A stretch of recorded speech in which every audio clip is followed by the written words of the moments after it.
নিশ্চিত গোল বাতিল করে দিলেন রেফারি। ফাউল দেওয়া হলো না মিশরকে, বিতর্কিত গোলে জিতিয়ে দেওয়া হলো আর্জেন্টিনাকে। রেফারির একের পর এক পক্ষপাতিত্বমূলক আচরণে মূলত কপাল পড়ল মিশরের। গোটা ম্যাচ জুড়ে ছিল নানান সব তালবাহানা। মেসিদের জন্য এক নিয়ম, প্রতিপক্ষের জন্য রাখা হয়েছে ভিন্ন। আর্জেন্টিনার পক্ষে রেফারির এমন পক্ষপাতিত্বমূলক আচরণ ও সহযোগিতা নিয়ে বাকিটা জানবো রিপোর্টে।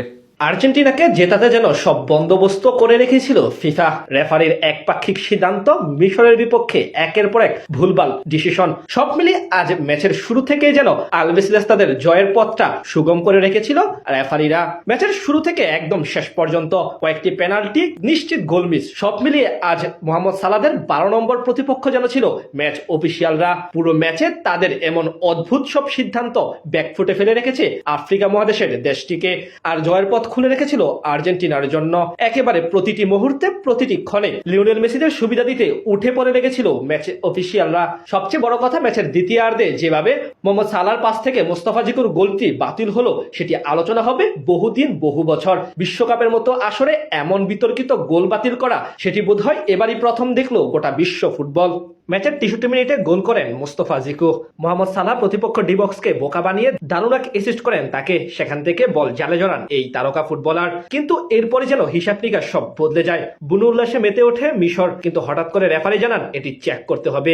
এরপর চলে যান সোজা VAR এ। সেখানে প্রায় 1.5 মিনিট আগের এক ফাউলের সিদ্ধান্তের কারণে গোল বাতিল করা হয় মোস্তফা জিকুর। সাথে সাথে হতাশায় মগ্ন হয়ে পড়ে পুরো মিশর দল। এভাবে গোল বাতিল করা ফুটবল ইতিহাসে সম্ভবত এবারে প্রথম দেখা মিলল। তবে তার চেয়ে বিতর্কিত কাণ্ড হয়েছে একেবারে শেষ মুহূর্তে, যখন এনজো ফার্নান্দেজ গোল করে আর্জেন্টিনার জয় নিশ্চিত করে। ঠিক সেই গোলটির আগেও একই দৃশ্যপট দেখা যায়। প্রতিপক্ষ ডি বক্সের ভিতরে ফাউলের শিকার হয়েছিলেন মোহাম্মদ সালাহ। তার পায়ে আঘাত করেছিলেন আর্জেন্টিনার এক ডিফেন্ডার, কিন্তু সেটি রেফারি কোনো কালক্ষেপণ করেননি এবং ফাউল দেননি। সেখানে আবার ঠিকই আর্জেন্টিনাকে গোল উপহার দিয়েছেন। অর্থাৎ আর্জেন্টিনার জন্য এক নিয়ম ছিল এবং মিশরের জন্য ছিল আরেক নিয়ম। রেফারির এমন পক্ষপাতিত্বমূলক সিদ্ধান্ত অবশ্য শুরুতে মেনে নেয়নি মিশর। সাথে সাথে বেশ উত্তেজনাকর পরিস্থিতি দেখা যায় তাদের ডাগ আউটে। তখন মিশরের কোচকে লাল কার্ড পর্যন্ত দেখায় রেফারি, কিন্তু তাদের সেই প্রতিবাদ শেষ পর্যন্ত কোনো কাজে আসেনি। অর্থাৎ শেষ পর্যন্ত আর্জেন্টিনাকে একেবারে বলা চলে জয় উপহার দিয়ে দেওয়া হয়। এদিন ফিফা প্রেসিডেন্ট জিয়ান্নো ইনফ্যান্তিনোর এক ছবিও ভাইরাল হয়েছে। সেখানে দেখা যায় আর্জেন্টিনা পিছিয়ে থাকা অবস্থায় চোখে মুখে হতাশার ছাপ ছিল তার মাঝে। এখান থেকে মূলত এখন প্রশ্ন উঠেছে, আর্জেন্টিনাকে কি এই ম্যাচ ইচ্ছে করে জিতিয়ে দেওয়া হয়েছে, নাকি আসলেই তারা ভালো খেলে জিতেছে?